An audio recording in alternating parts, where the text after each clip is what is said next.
Obed Ben, and today this is my last show. I want to teach you what we call the real business in goat business. The gist, the musai, the blood that flows in the goats. Of course, Obed Ben is my name, president of the Little Income Earners, and of course the highest agribusiness paid consultant in the whole of Africa. Regards to my friends in South Africa and regards to my friends in Nigeria that have invited me to go there very soon. I will be joining you soon to talk about the business in the goat business. So I'm giving you just hints today.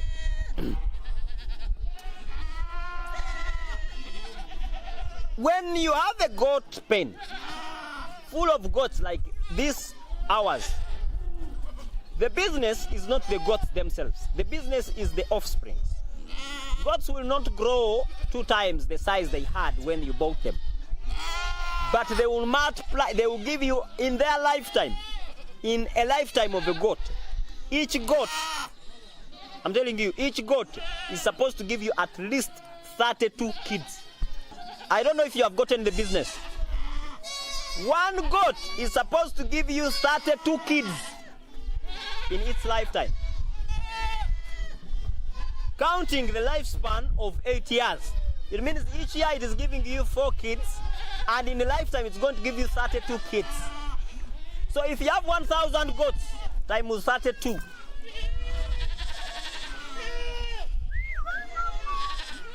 and we are just counting this one goat, not the offspring is giving birth. If a goat gives birth today and you sell the kids before they give birth, it gives birth again, you'll get 32 kids from one goat. So that is the business. But for us who have future plans, we also wait for the kids to give birth. So instead of selling 32 from one goat, we sell 100 from one goat. We sell 1,000 from one goat. Because we wait for the children of the children, the great children, and the great grandchildren of the one goat. So by the time we sell the goat in 8 years, we have seen the 7th children, the 7th grandchildren. So it means we have gotten money. Even if we give this goat for free, even if we let it die, we have gotten a lot. Imagine one goat giving here 100 goats. So if you have 1,000 goats, that's 100 goats. I was sent away. But you have to be logical, not emotional, for you to do a business. Because you will see these goats are going to go and hit. Then they start climbing each other, mounting each other. Then you'll be like, oh, I bring back my pens, my he-goats, my backs. You feel so bad, you feel you're losing. But if you're logical, you will not see that. You will assume you're not seeing that. You look aside. Meanwhile, in your head, you have a plan that when these kids are given birth at once, I will use them separately. So we separate guys from nannies or from does, what we call female goats. We separate male goats from female goats simply because we want to have birth at the same time. 2, we want to be able to connect. Where are these kids coming from? Who is the father? Who is the mother? What is the agenda? What is the genetics? What is the genetics ratio? How genetically these goats are related? You cannot do that if you have kids born in January, others born in February, others born in March, others born in May. You can't know, because every month it means you're going to separate. But here, for example, next month we are going to have the backs back here. So they are going to mate from November, December, and January. We take them back.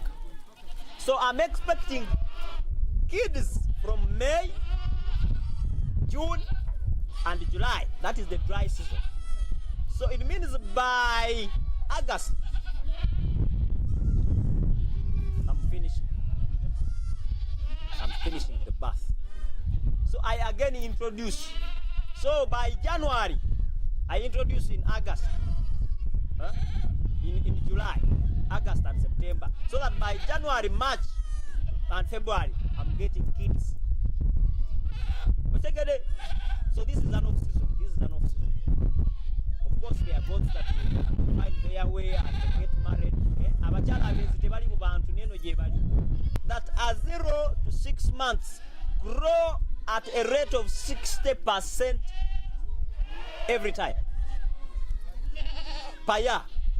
Goats between 6 months and 1 year grow at around 40%.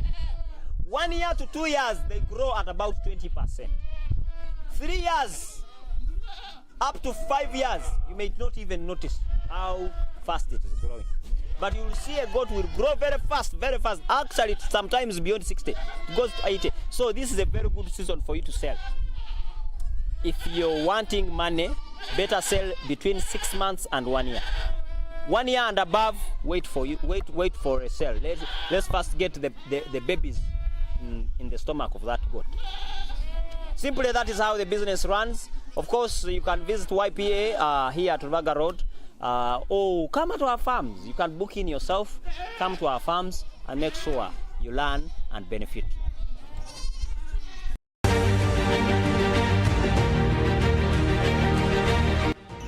Today we are going to talk about disease outbreaks at the farm. We have many diseases. We always face different diseases and outbreaks at the farm. But we have noticed that most of our farmers out there, they don't know how we handle outbreaks at the farm. When we get an outbreak, yes, how do we handle it that it does not spread to other animals? First of all, when we are constructing a goat's house, there are some of the things that we have to put into consideration. One, we have to have the main house for these animals, and then we have to have the quarantine section. Why do we put the quarantine section? We put the quarantine section just in case of these outbreaks, just in case we have these disasters at the farm. That's why we build a quarantine section. That if you have some diseases like goat pox, when you face the goat pox, that disease that brings up out lesions on the skin of the animals, on the body surface of the animal, what do you have to do? You have to quarantine that one goat. You have to do what we call isolation. You isolate it from other animals, then you put it into the quarantine. When we put it into the quarantine, we expect you to give this animal special care, special treatment, and special feeding. That feeding calls in for supplementary feeding. Why do we go in for supplementary feeding? Because this animal is sick. It's very, very sick. So it needs to be supplemented to ensure that it at least feeds on the animal, on some feeds. Because the drugs that we administer into this animal, for them to work, the animal has to be feeding such that these feeds act as these feeds in the animal's body are turned into energy that will enable these drugs to work in the animal. So we put this animal in the quarantine and we give it special care and treatment. Why do we put them in the quarantine? When you leave one infected animal in this yard or in this section where we have many animals, you will find that it's spreading the disease to many different other animals. And you cannot treat the outbreak when all the animals are sick, because when they all get affected, it means that even the mortality rate will increase. You find that if you were to lose 2 animals, because now there are many animals that are sick, the mortality rate will increase. And the costs of the drugs will also increase, because it's always easier to treat a few animals than to treat many animals. That's why we put a quarantine section. And in the quarantine section, it's where we have to treat this animal symptomatically, because most of these outbreaks, or most of the diseases that cause outbreaks, they don't have cure. But what do? We treat the signs and symptoms. We follow what we call symptomatic treatment. That what has the disease what signs does the disease show or present? Then you see that it has lesions on the body. Then you find that which drug can I use to treat these lesions? You treat. You find that what will it bring? It brings about cough. Then you find what do I use to treat cough, and many other things. So that's the reason as to why we have to put our animals in the quarantine, and that's how we deal with disease outbreaks at the farm. And one other important thing is that when you have an outbreak on the farm, I advise you not to vaccinate any animal. We only vaccinate animals that are not sick. We don't vaccinate sick animals. Because when you vaccinate sick animals, those are other problems. These vaccines are made out of the viruses themselves that cause those diseases.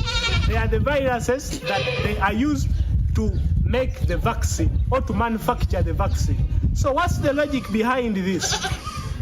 When you vaccinate a sick animal, since this vaccine is already a virus, but this virus is not that very virus or the active virus, this is like a virus. So when you put this virus or when you administer this vaccine into the animal's body, what does it do? Since it looks like a virus, what it will go and alert the white blood cells to manufacture more white blood cells. The body will manufacture more white blood cells to fight against disease-causing germs. But the white blood cells are being manufactured on a wrong virus, because this is just a vaccine. It's not the real virus, but it resembles the real virus. So the body will manufacture more antibodies to fight against that virus. So that's why we vaccinate. That we vaccinate to increase the number of antibodies that will fight against a virus. So when you vaccinate a sick animal, it will eventually die. That's why I don't call for vaccination of sick animals. You should only vaccinate live animals. Thank you for listening.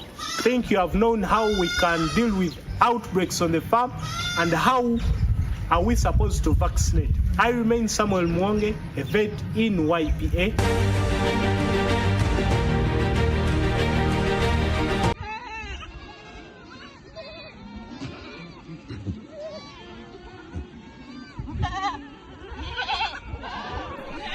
My name is, of course, Obed Ben, one of the highest agribusiness paid consultants in the whole of Africa. Proudly YPA member and proudly staff here at Youth Platform Africa. Of course, the largest agribusiness center in the whole of East Africa and the leading goat farmers in Uganda. We are located here at Rubaga Road, and right now as we speak, I'm one of the YPA, the mighty YPA farms. Today I want to teach you about something very small, which is called water. I know you have heard that animals need water to survive, but did you know that it is better than just that? We don't drink water to survive alone. 70% of our bodies is water. Because even the pasture that goats eat has largest content is water. Even the water they drink. So some people, especially those that don't do commercial agriculture, will tell you that we don't need a lot of water for goats, because goats are like camels. They don't drink a lot of water. No, sir. I said no, sir. Why? Because the higher content of water goats drink, they don't chew. They chew just like once or twice and swallow. So when that food goes to the stomach, it ferments. And when in the process of fermenting, it is secreting the first possible nutrients to the muscles. Now it chews cud. In the process of chewing cud, if it does not drink water, chewing cud is going to be very unproductive. So goats don't need water to survive. They need water to grow fast. Learn that from now. You have to give them as plenty as water. How do I know that my goats have drunk enough water? When I have enough water in the pens, but there is a leftover. I'm an African. How do I know that people have eaten and they are satisfied when there is leftovers on the plate? And this is what should happen in your goat pen. A water trough, like the ones you're seeing here, if you find them ever empty, just know your goats have not taken water. That is one sign. But if the water is full and they are here sleeping, just know they have taken enough. Because they will always look for that water and they will take it enough. Another thing that you farmers usually do in a very wrong way, goats don't take water at the farm or during browsing time. Why people say that goats don't take enough water or take a lot of water is one thing. When they have a problem, when they are in a situation where they have to choose whether to eat or drink, they will always eat. Mu Luganda bazita mbuzi. Omanyi lwaki mbuzi zibula? Temanya nti n'amazzi galina ekiseera kyago, because a human being ajja kunoonya amazzi. But for a goat, it will not look for water. When the feeds choke it, it will cough them out. It continues with eating. So, whenever there is feeds there and there is water here, trust me, drinking water is going to be complex. That is why at YPA we have dams down there, but we don't allow our goats to go and take water from the dams. Why? Just around the dams there is pasture, so they will always run for the pasture instead of the water. And once they come here, they relax. Some of them are sleeping. Some of these goats have not yet taken water. Why? They are still relaxing. When you hear them making a lot of noise, just know they are complaining. Something is wrong.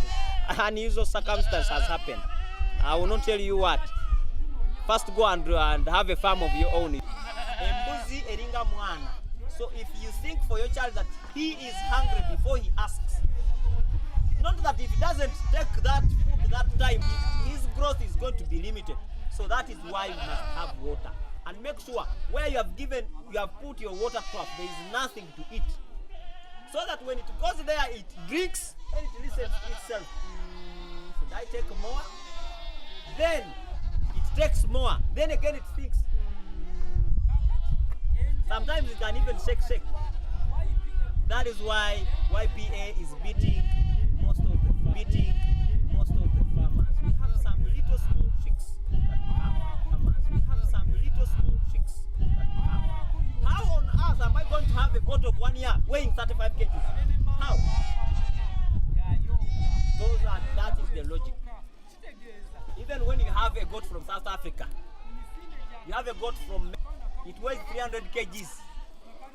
If it spends 6 months not taking enough water, I'm telling you, it is going to be weighing 20 kgs.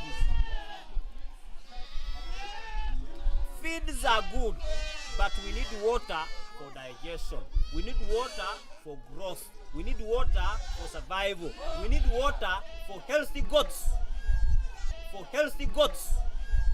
Even the same water, in case the animal is injected, the water acts as a dissolver. It dilutes the drugs. But if the animals have small quantities of water in the body, then there is problem. So water is not a small thing. It's not just there for survival. It's not just there for tukiriza mukolo. It is.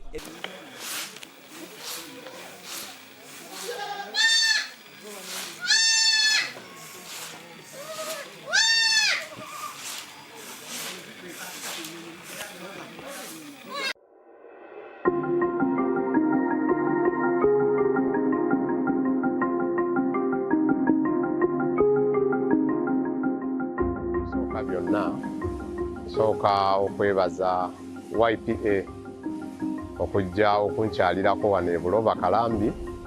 Neebaza nnyo olw'ekyo.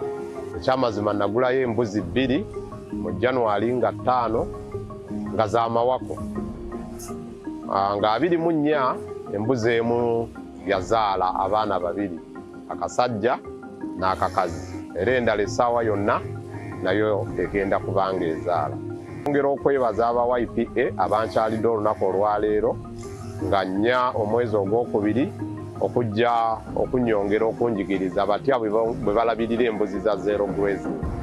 Mbebaza kubanga banjigiriza engeri y'okusimbamu omuddo ogwa alfalfa, sugar graze, Chloris Guyana, engeri gye bamusimbamu era njitegedde kuba mbadde sigimanyi. Tebakomye awo ne bongera okunjigiriza batya bwe balabirira obwana obuto.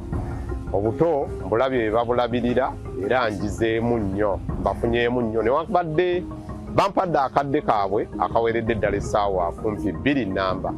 So njize bwe balabirira embuzi ku zero grazing, bwe basimba omuddo na breed ki gye nnina okugenda nayo mu maaso kubanga nabadde nnyongedde okusasulayo embuzi endala 2, enkazi n'ensajja. Naye ensajja nabadde njagala ya boa eky'omukisa omulungi omukulu Obed Ben ne twogeraganya bulungi n'ambuulira enjawulo eri wakati wa mbuzi ya YPA n'eya boa. So mbeebaza mu kyo era ngenda mu maaso n'embuzi za YPA. Mbeebaza mwebale nnyo mwebalire ddala okujja okutukyalira n'okwongera okutuyigiriza era mugende mu maaso n'okukyalira abalunzi oba abalimi abalala nga bayiga nga nze bwenjize era mmanyi nti nange kati balunzi bannange nina kyensobola obbayigiriza. Era bansanze nga nina mukuna wano ne bakyewuunya. Yes, mukuna namulima. Mukuna tumuliisa enkoko, tumuliisa embuzi. Embuzi zimwetaaga nnyo oba mu pawuda oba mu bikoola. So omulimi yenna ali eyo teweenyooma. Ebintu bisoboka ate nga gye biri. Beebaza aba YPA mwebale nnyo mwebalire ddala.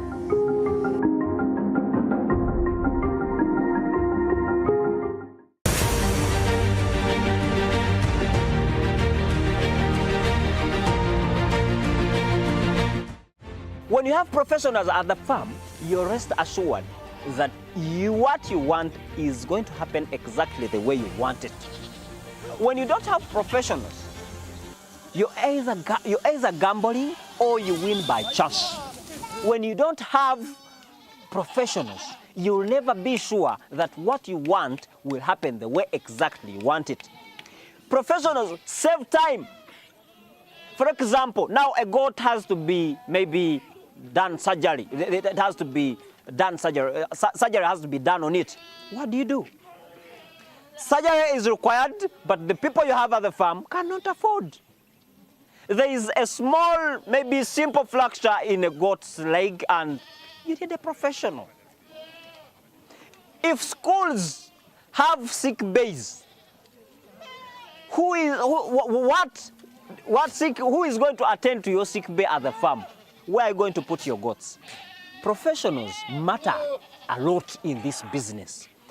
2, professionals, most of them are elites. So they know an order. When you tell them what to do, they will definitely do as you have told them because they know the gravity of not doing exactly what they should do. If you're creating a system, you cannot create it around people who are not professionals. They should know what they are doing. And they are saving costs. They save costs 2 times. People in this business don't know the art of this business. For example, when a paravet in your village comes, you don't know the type of drugs they are going to use. You don't know their expiry date. And you don't know whether they are really doing it to save your animals or they are doing it to get more money from you. But because a professional at your farm has a target to achieve, they cannot gamble around your goats. They have a target to achieve. You have my 1,000 goats, and I want them to multiply by 3 in just 1 year. This is the target I want. So you must hit the target. If you don't hit the target, I have to come after you. I want you to minimize the cost of drugs. We use a lot of money to maintain the goats. Why is it so?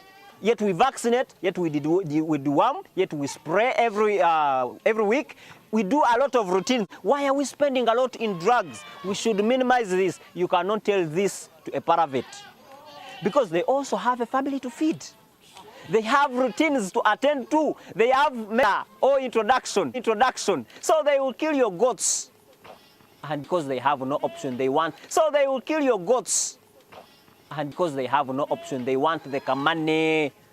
So when you have a professional, you are assured that